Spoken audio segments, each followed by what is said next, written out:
Bago natin umpisahan ang kwentong katatakutan, ay nais ko munang batiin ng bawat isa na sana ay nasa mabubuti kayong kalagayan saan man panig kayo dito sa mundo naroroon. Nais ko na ipabatid na ang kwentong matutunghayan ay hanggang mula sa totoong buhay at karanasan. Now with no further ado, let's start and be scared.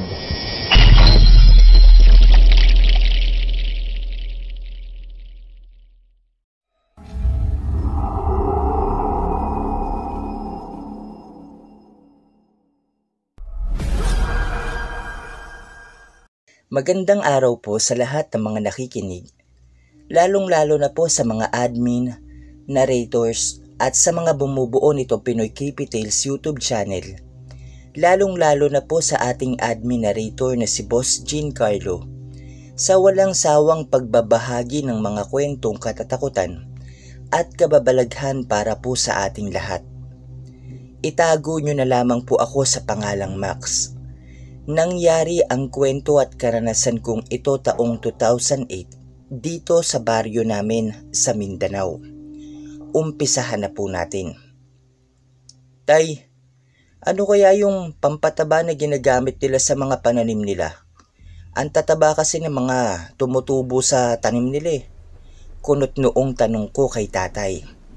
Nandito kami ngayon sa aming bukid. Nakatanaw kami sa mga tauhan ng may-ari ng malaking hasyenda rito sa aming lugar. Itago na lamang po natin siya sa pangalang Don Marcos. Si Don Marcos ang pinakamayaman at may pinakamalaking lupain dito sa amin. Pero kahit halos nasa kanya na ang lahat, ay hindi pa rin siya nakukontento. Gusto pa niya ng maraming pera o sa madaling salita, gahaman siya sa pera. Kaya maraming tao ang nagagalit kay Don Marcos dahil sa kuripot ito at masama rin ang pag-uugali. Wala ni isa man sa aming pamilya ang may gustong makipag-usap sa Don na iyon. Minsan kasi ay may mga tauhan siyang papupuntahin dito sa bahay namin para sabihin gusto raw ng Don na bilhin ang aming bahay at lupa. Kaya may galit sa pamilya namin ang Don dahil hindi kami pumapayag sa nais niyang mangyari. Pamana pa kasi ng mga magulang ni tatay ang lupain na ito, kaya di bali na raw na walang pera. Ang mahalaga ay masaya at magkakasama. Mabalik po tayo sa kwento nung nagtanong ako kay tatay tungkol sa ginamit na pampataba ng mga tauhan ng Don. Habang nagbubungkal si tatay sa lupa para taniman namin ng kamote, ay sinabi niya sa akin na pati raw siya ay hindi niya alam kung anong abono ang ginagamit ng Don para lumaki at tumaba ng ganoon ang kanilang mga pananim. Pansin kasi namin na wala pang isang linggo galing sa pagtanim ay mabilis lang itong lumalaki at namumunga. Pagkatapos kong marinig ang sinabi ni tatay, ay napaisip ako kung anong klaseng abono kaya ang ginagamit nila. Ang ginagamit kasi naming abono ay artificial lamang. Hindi kaya organic ang kanilang gamit.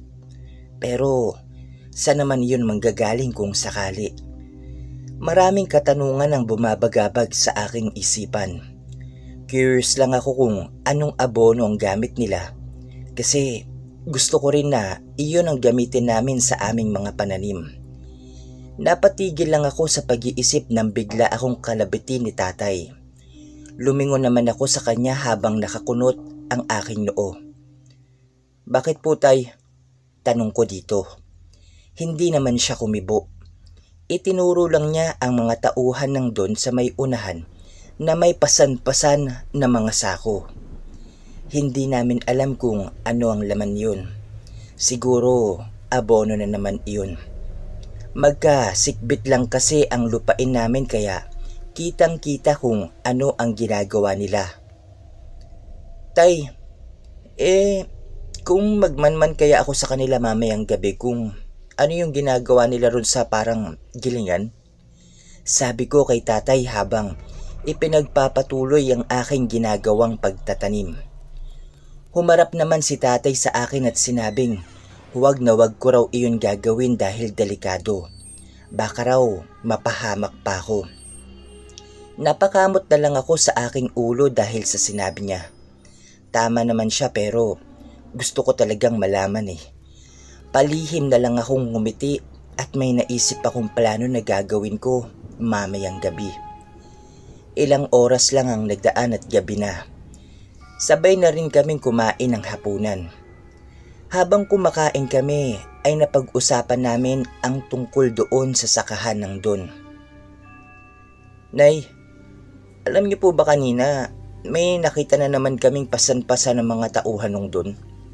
Nakapagtataka lang po kasi dahil yung sako na pasan nila ay may bahid pang dugo. Pero ewan kung dugo po ba yun. Malayo kasi sila eh. Kulay pula po yung nakita ko kanina. Mahabang litanya ko sa kanila habang patuloy na nginunguya ang aking pagkain. Tumigil naman sa pagkain ang aking mga magulang at tumingin sa akin. Sinabihan nila ako na huwag ko raw ipagsasabi kahit kanino ang nakita ko dahil baka iyon pa raw ang dahilan na malagay sa alanganin ang buhay ko. Tay, may balita na ba sa mga sabi-sabi rito sa baryo natin tungkol sa mga nawawalang hayop dito sa atin? Biglang tanong ko kay tatay. Uminom muna siya ng tubig at pagkatapos ay sinabi niyang hindi pa raw nalalaman kung sino o ano ang may kagagawa ng mga nangyayaring patayan at ang pagkawala ng mga hayop dito sa aming lugar. Sabi pa ni tatay na may sabi-sabi raw na aswang ang may kagagawa niyon. Nang marinig ko ang sinabi ni tatay ay biglang kumabog ng malakas ang aking dibdib. Tay, ano po ba yung mga aswang? Tsaka ano yung mga kaya nilang gawin? Gusto ko kasing malaman ang tungkol sa kanila, kaya hindi ko na napigilan pa ang aking sariling magtanong sa kanya. Ayon kay tatay, ang mga aswang daw ay magaling magkunwari. Tao raw sila sa umaga pero isang mabalasik at nakakatakot naman na nilalang pagdating ng gabi. Marami raw klase o uri ng mga aswang. Pero iisa lang ang layunin nila, ang mga laman loob ng tao o hayop. Iyon ang kadalasang punteriya ng mga aswang. May mga aswang din daw na lahat ng parte ng katawan ng tao o hayop ay kinakain nila ng hilaw. Takot din sila sa buho, buntot pagi, bawang, luyang dilaw, kalamansi at kung ano-ano pa. Yun daw ang tanging sandata o pangontra sa mga aswang. Ang mga aswang din daw ay kaya nilang magpalit ng anyo kung nanaisin nila. Pwede silang maging aso, pusa, baboy ramo, o kung anong klaseng nakakatakot pa na hayop. Matapos magkwento ni tatay ay sakto rin na natapos na kami sa pagkain. Tinulungan ko na lang si nanay na ligpitin ang aming pinagkainan. Hindi pa rin mawala-wala sa isip ko ang sinabi ni tatay tungkol sa mga aswang. Bigla na lang akong ginapangan ng takot dahil sa nalaman ko. Paano kung kilala ko palang aswang na gumagala at nambibiktima rito sa amin? Paano kung basta ganyang mga klase ng tanong ang pumapasok sa aking isipan. Napatigil ako sa pagmumuni-muni nang tawagin ako ni tatay sa labas ng bahay. Maliwanag naman ang paligid dahil sa buwan at maaliwalas din ang panahon kaya masarap tumambay sa labas ng aming bahay. Pagkalabas ko ay nakita ko si tatay na parabang may tinutulisan. Dahil sa kuryosidad ko kaya lumapit ako sa kanya at nakita ko ang maraming maliliit na parang kawayan. Hindi naman ganong kaliit, sakto lang. Tay, ano po yung mga yan? Tsaka ano pong gagawin natin dyan? Sunod-sunod kong tanong kay tatay habang patuloy ko siyang pinagmamasdan. Umupo na rin ako sa kanyang tabi at tiningnan siya. Sabi ni tatay, ang kanyang tinutulisan daw ay iyon daw ang buho na pwedeng magamit pangontra o laban sa mga aswang. Kapag natamaan daw ang aswang ng buhong iyon ay manghihina ito. Napatango na lang ako sa sinabi ni tatay. Inutusan niya akong ilagay ko raw ito sa dingding ng aming bahay. Sinunod ko naman ang sinabi ni tatay sa akin. Habang ginagawa ko yun, ay naalala ko ang plano kong magmasid doon sa sakahan ng Don. Kaya nagpaalam ako kay tatay na magbabanyo muna ako saglit. Alam ko kasi na kapag sinabi ko sa kanya ang totoo, ay hindi niya ako papayagan kaya nagsinungaling na lang ako sa kanya. Sinabihan naman ako ni tatay na huwag daw ako magtatagal at baka sa pag-uwi ko ay makasalubong ko ang aswang. Hindi naman gaano kalayo sa amin ang banyo, distansya lang.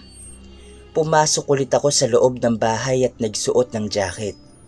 Kinuha ko na rin ang flashlight at itinago ko ito sa bulsa nito. Kahit maliwanag ang buwan, ay nagdala pa rin ako ng flashlight dahil magagamit ko ito mamaya sa pupuntahan ko. Pagkalabas ko ng bahay, ay dumiretso na agad ako sa likod ng bahay namin kung saan ay naroroon ang aming banyo. Kailangan kong dumaan doon para isipin nila tatay na magbabanyo talaga ako. Pagkarating ko dito ay mabilis akong lumiko sa likod nito at dali-daling tumakbo patungo sa bukid namin o sa kamotehan namin. Nang medyo malayo na ako sa aming bahay ay inion ko na ang flashlight. Medyo madilim kasi ang daan dahil sa mga sanga ng puno na nakatabon sa sinag ng buwan. Habang naglalakad ako ay nakatanaw ako sa may sakahan nandun kung saan naroroon ang makina ng kilingan nila para sa kanilang pananim. Nakita ko kasi na may ilaw ng flashlight at umaandar din ito. Nang medyo malapit na ako sa aming kamutehan ay pinatay ko ang flashlight at dahan-dahan akong naglakad patungo sa kanilang sakahan. Hindi rin naman nila ako mapapansin dahil sa mga matataas na damo at mga maliliit na puno. Pagkarating ko malapit sa kanilang sakahan, ay tanaw na tanaw ko ang maraming sako sa ibaba na parabang gumagalaw ito sa loob. Hindi ko lang mawari kung ano ang laman ng sako basta gumagalaw iyon. Nang buhatin ito ng isang lalaki ay mas lalo pa itong gumalaw. Sinundan ko ng tingin kung saan niya ito dadalhin at laking gulat ko na lang nang makita kong patungo siya sa makinang gilingan at inihagis doon sa loob nito. Nakarinig ako ng impit na sigaw na hindi ko malaman kung sa hayop ba o ano pero bigla rin itong nawala. Nakita ko rin ang maraming dugong dumaloy na sa naid naman ng balde ng mga tauhan ng Don. Ang laman naman ay sinaid din nila sa sako at pinasan patungo sa kanilang taliman. Hindi ako makapaniwala sa mga nakikita ko. Sinundan ko ang lalaking pasa ng sako ang laman. Sinundan ko siya hanggang sa makarating ako sa kanilang taniman. Halos masuka na ako sa tapang ng amoy. Nakakasulasok na parabang may maraming patay sa paligid na matagal nang nabubulok sa sobrang baho. Kahit gusto ko nang masuka, ay pinigilan ko na lang ang aking sarili at baka kasi malaman pa nila na nagmamanman ako sa kanila. Itinuon ko na lang ang aking tingin sa lalaking may pasang sako kanina. Nakita kong ibinabanan niya ang sako at inilabas niya ang lahat ng nasa loob nito. At doon ay kitang-kita ko ang iba't ibang parte ng katawan ng mga hayop. Meron din parang kamay ng tao na nadudurog at nagkahiwa-hiwalay na. Kinilabutan ako sa aking nakikita. Habang patuloy akong nagmamasid, ay patuloy rin sa pagdaloy ang aking malamig at butil-butil na mga pawis. Biglang nanayo ang balahibo ko sa katawan nang makita kong kinain ng lalaki ang hilaw na laman na galing sa sako. Sarap na sarap ito sa kinakain niya. Maya-maya pa ay kinuha na niya ang pala at nagsimula na siyang ilagay ang mga laman sa mga pananim. Iyon ba yung ginagamit nilang abono?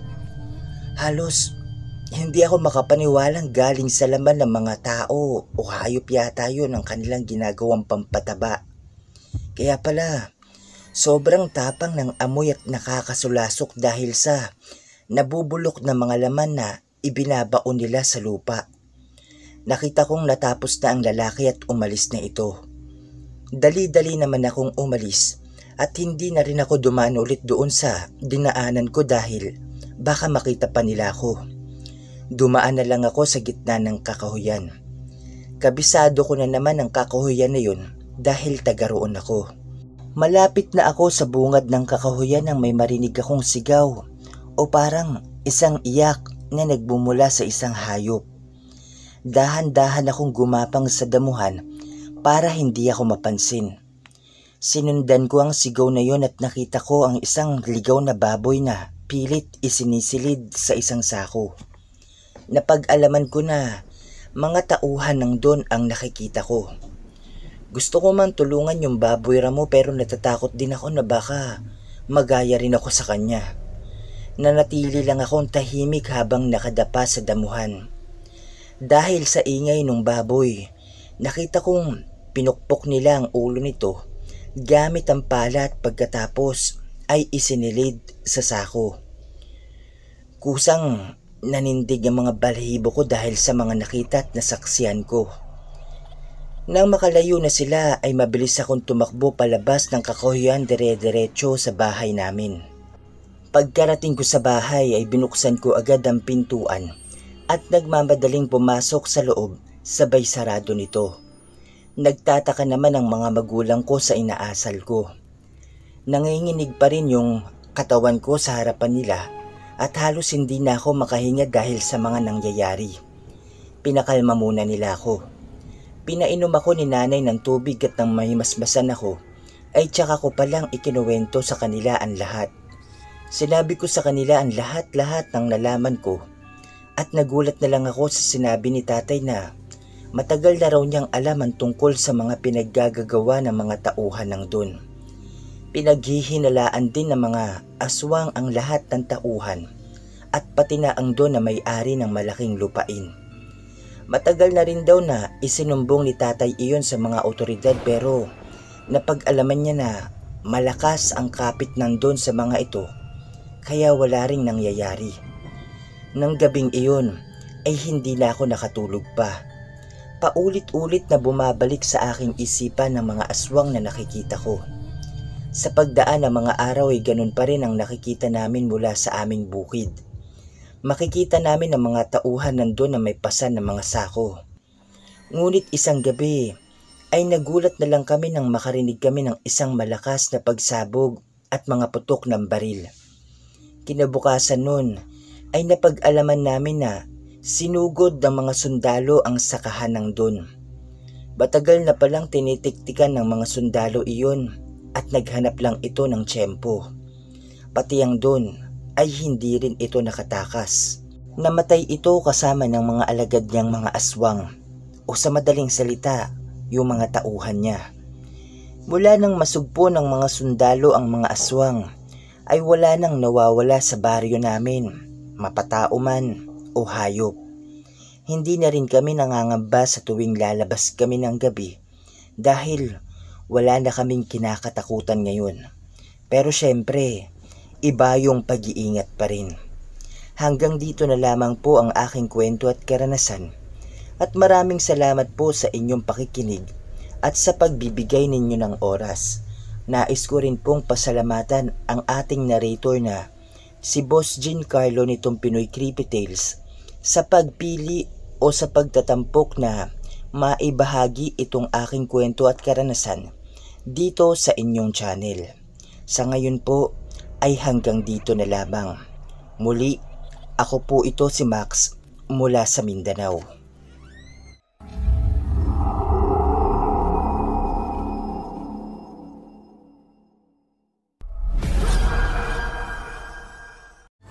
Maraming salamat sa mga nakikinig at makikinig pa lamang. Nakalagay sa description box ang email kung saan pwede kayong magpadala ng mga nakakatakot na karanasan at kababalaghan. Huwag po natin kalimutan mag-subscribe, i-share at i-like ang video.